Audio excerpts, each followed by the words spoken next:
Почитувани гледачи, добар ден. Вторник, време е за нова епизода на емисијата Медицинско катче. Утрово тема роботска хирургија. Дали може робот да оперира наместо хирург?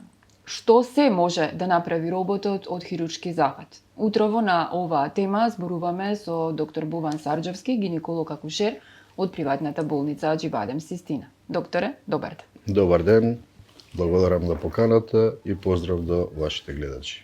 Најавив што ќе биде денешната тема, роботската хирургија, она што порано изгледаше нестварно, веќе станува реалност. Во вашата болница набавен е веќе робот.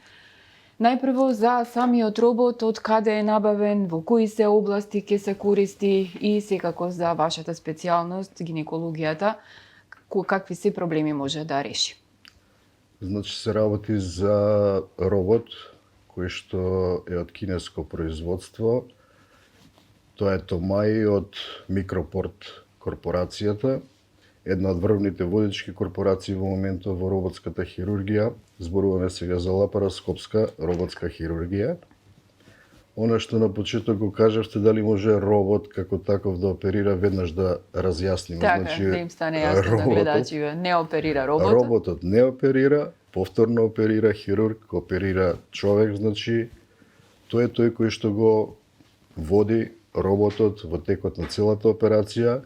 Она што роботот нас ни го овозможува, тоа е поголема прецизност, поголема слобода во манипулацијата интраоперативно, затоа што со досегашните техники како отворена хирургија, како лапароскопија, во одреден сегмент сме ограничени на некој начин. Лапаротомијата, значи отворената хирургија, нема толку добро видно поле како роботската хирургија. Лапароскопијата е повторно со оптика, која што дава зголемување, меѓутоа не ни дозволува одредени покрети кои што човечката рака ги прави.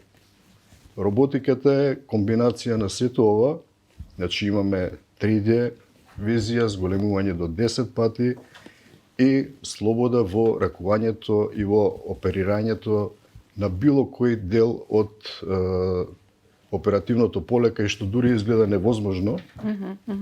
Тоа е навистина многу елегантно, фино, изгледа како играчка, меѓутоа не е баш така. Тоа е екстремно, прво да кажам, скапа играчка за возрастни, меѓутоа морате да бидете свесни дека таа играчка, ако не ја контролирате, ако не ја раководите како што треба, може да ви направи огромен проблем. Споменавме дека се користи во различни делови од хирургијата. Кои се и што се може да се оперира најпрво за почеток? Освен гинекологија се користи во операција и на што? Значи, роботската хирургија, асистираната лапароскопска роботска хирургија се употребува во повеќе области. Најчесто употреба е, значи, урологијата, гинекологијата, понатаму абдоминалната хирургија, кај нас и детската хирургија за почеток. Тоа се 4 области кои што ќе ја започнеме оваа приказна роботска, да кажам. Понатаму може да се работи васкуларната хирургија.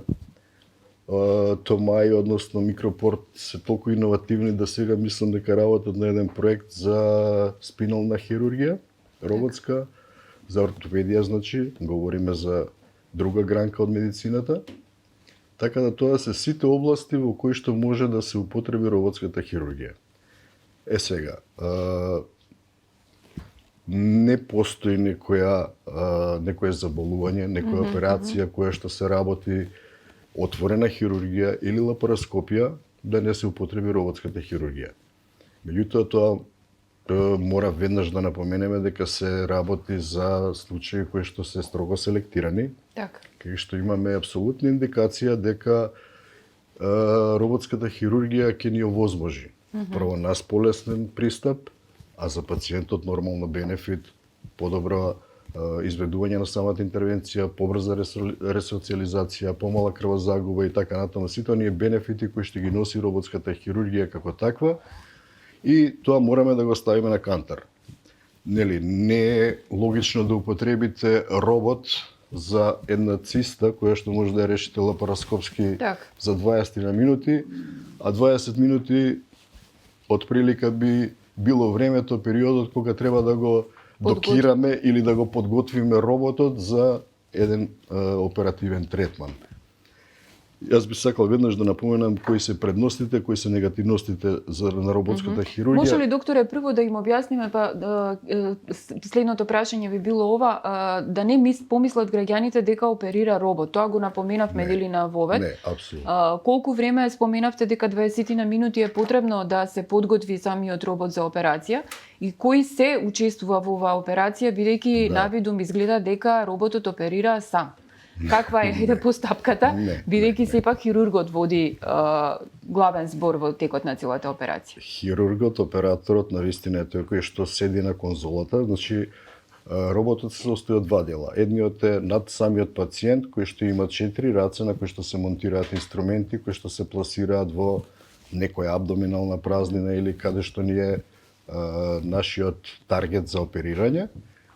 А другиот сегмент е конзолата на која седи операторот. Оперативецот, значи хирургот, тој е сам во оваа ситуација, условно нема асистент, меѓутоа неговиот асистент е во операционата сала, доколку е конзолата надвор некаде, затоа што конзолата невозможува да имаме и телесрџери, значи да оперираме и на далечина. Така. Меѓутоа, оно што е битно за почеток да знаат луѓето е дека операторот е тој кој што ги движи рацете. Тоа се со 2 прстоци и со тие 2 прстоци се оперира фактички. Како што стојам јас сега, на конзолата има еден адаптивен дел кој што се подесува, хирургот седи, значи максимално е релаксиран. Може да ја контролира камерата, може да ги контролира сите раце. Асистентот во операционна сала дополнително му помага доколку му е потребно. И сето тоа изгледа дека само еден оперира, меѓутоа не. Зад тој човек кој што стои на конзолата стои огромна екипа во подготовка на пациентот, во подготовка на самиот робот, на тие раце кои што влегуваат во стомакот, да кажем, на пациентот, во менувањето на одредени инструменти, бидејќи во тек на интервенција нормално дека треба да промениме некој инструмент на роботот. Значи има инструментарки кои што се грижат за тоа, техничари кои што се грижат пред операција, постоперативно за одржување на роботот како таков. Значи, армија на луѓе му овозможуваат на операторот едноставно да ја изведе таа интервенција.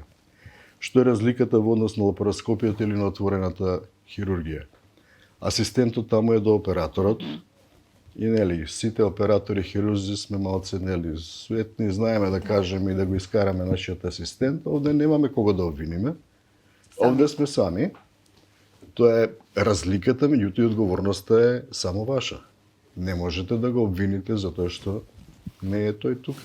Нели, вие сте тие кои што одлучувате што ќе направите, односно му кажувате на роботот што треба да стори. Вие ја водите операцијата, али цела екипа е позади вас. И не само за тоа, значи роботот не е семоќен, тоа е алатка која што ни возможува полесна интервенција, меѓутоа не е семоќен. Ни во роботската хирургија се случуваат компликации, така да некогаш е потребно да имате екипа која што ќе мора да интервенира и без роботот, значи доколку имате компликација која што не можете да ја решите роботски, ќе мора да се направи отворена лапаротомија, би треба да имате комплетна екипа. Тоа е една од сегментите кои што мора да знаат сите дека не е само гинекологот тука инволвиран. Затоа и ја екипиравме таа екипа да биде комплетирана од било кој аспект, доколку настане некоја компликација во гинеколошката интервенција, имаме уролог кој што е обучен за роботска хирургија да го реши проблемот. Исто е со абдоминалната хирургија. Понатаму и васкуларец и така натаму. Детската хирургија исто така ќе има, јас се надевам, клучно место во имплементацијата на целата оваа приказно, така да мислам дека долго време ни требаше, долго време оваа идеја се размислуваше, меѓутоа треба да се поклопат сите коцки, да ги заокружите сите сегменти за да можете да влезете Така. во една ваква навистина сериозна и инвестиција и да биде тоа од сите аспекти сапортирано, поддржано. Така, Значи поддржано. не можете, ако изгледа на конзолата еден човек, ви кажувам, верувајте, тоа е Така, цела екипа, Цела цел тим кој екипа, што стои е. позади. Да, тоа е. Сега имавме прилика да отидеме во центарот во Истанбул, во Универзитетот Аџи Бадем Систина, каде што се наоѓа тренинг центарот на Томај, значи на оној робот кој што ние го купивме. Тоа таму е врв улица, бевме тројца хирурзи, за нас да ни овозможат едноставно да го видиме, да го осетиме роботот, едноставно да видиме дали тоа. Така. Ве прекинав кога зборувавте за предностите и маните на самата операција. Да им објасниме на гледачите, значи кои се предностите околу траењето на самата операција, нели периодот на опоравување, меѓутоа да не заборавиме дека сепак има и мани, како што рековте, не е семак. Не е семоќен, така е. Кои се предностите? Значи предностите се што на хирургот му возможува поголема комоција во оперативниот зафат. Он седи и подолготрајни и покомплицирани хируршки интервенции се изведуваат седејќи, само со, ви велам, на прстоци два, нормално се потребуваат сите инструменти, се користат и нозете, не се само тие два прста. Треба да има една изворедна координација, зашто изискува поголем тренинг од страна на хирургот. Тоа е една од предностите. Понатаму, интраоперативното време е скратено значително. Крвозагубата е енормно скратена. И со самото тоа, самиот престој во болница и ресоциализација на пациентите е многу побрз. Тоа се бенефити кои што не може да ги спорите. Апсолутно. Така. Кои се негативностите? Негативностите се, ви кажа, време траењето на подготовката на апаратот до самиот пациент, до кирањето, така се вика, значи да се постават сите тие раце на соодветно место, затоа што не можете во тек на интервенција да ги менувате. Друго е отворена хирургија, да направите помал резке, може поголем, па ќе си направите овде е тоа. Така да однапред треба да имате план, подготовка и да ги почитувате правилата. Тоа е најважното нешто. Тоа е една од негативностите, втората за која не би сакал да зборуваме, финансискиот дел, самата набавката на инструментариумот, одржувањето е нешто што е навистина негативност во овој момент, меѓутоа се полека роботската хирургија навлегува во Така, како ќе се зголемува конкуренцијата, претпоставувам така ќе паѓаат. И конкуренцијата и бенефитот. Сите го гледаат бенефитот. Кривата на учење со роботска хирургија кај помладите колеги е многу по-кратка за разлика од лапароскопската. Значи побрзо се совладуваат техниките затоа што имате раце кои што работат се, а во лапароскопијата сте ограничени. И уште еден недостаток е да не го заборавам, меѓутоа е многу важен, тоа е тактилниот осет. Со инструментот можете да осетите тврдо, помеко, крвен сат, не е крвен сат, кај роботиката тоа го немате. Затоа што преку вашиот тактилниот осет го немате затоа што работите преку сензори, рацете од роботот работат преку вашите движења кои што ги правите, да не речам во воздух, он тоа го имитира, меѓутоа го немате чувството на тактилен осет. Од колегите кои што работат велат дека тоа ментално подоцна ќе се развие тактилниот осет во вашата глава, меѓутоа за почеток го немате. Така. Што се може да се оперира конкретно во гинекологијата и дали како се решава дали ќе оперира робот или гинеколог? Секогаш ќе оперира гинеколог, роботот кажавме дека сам може да оперира. Меѓутоа, ви кажав и на почетокот, не постои патологија која што не може да се реши со роботска хирургија. осим кај гинекологијата, вагиналната хирургија, тоа е нешто што е сосема поинакво.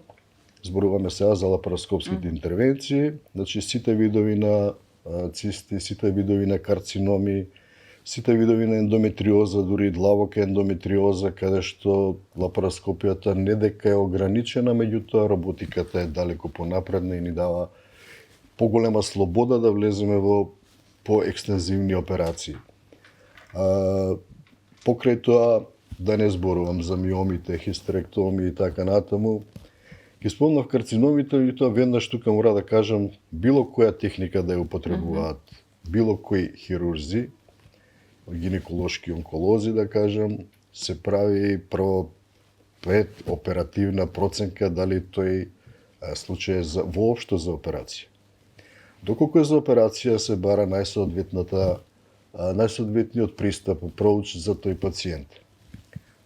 Ако е обезна пациентка, подобро е во моментов да работите лапароскопски, затоа што тоа подобро бенефит за нејзе, меѓутоа и за операторот.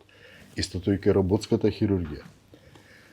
Не постои граница во смисол дали ќе биде тоа млада пациентка, постара пациентка, затоа што кај роботската хирургија нивото на се работи со помало ниво на газ, помал притисок интраабдоминален, така да и пациенти кои што се со високо ризични за лапароскопија, овде тој ризик е намален.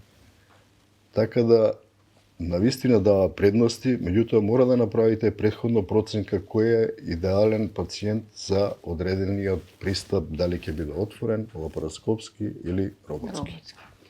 Докторе, темата е многу голема, меѓутоа времето ни е кратко. Препорака една до пациентките за крај на интервјуто, дали има начин или да ја инсистираат да се оперираат на ваков начин или сепак последниот збор го има хирургот? Желбата на пациентките секогаш ја почитуваме, меѓутоа конечната одлука е одлуката на хирургот, на операторот, сепак тој ја сноси одговорноста. Ако веќе некој ви укаже доверба, тогаш треба да одберете она што е најидеално за тој пациент, за таа ситуација, за таа болест, нели, не да биде сега имаме робот па можеме да правиме чуда.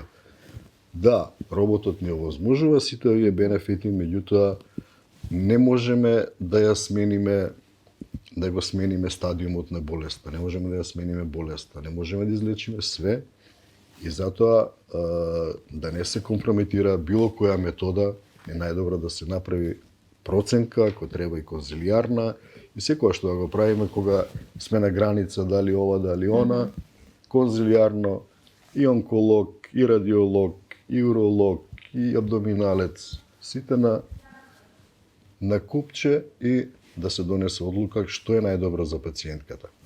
Да, ви велам, ги почитуваме желбите, меѓутоа крајниот збор секогаш го има операторот, затоа што негова одговорност да кажа. Така.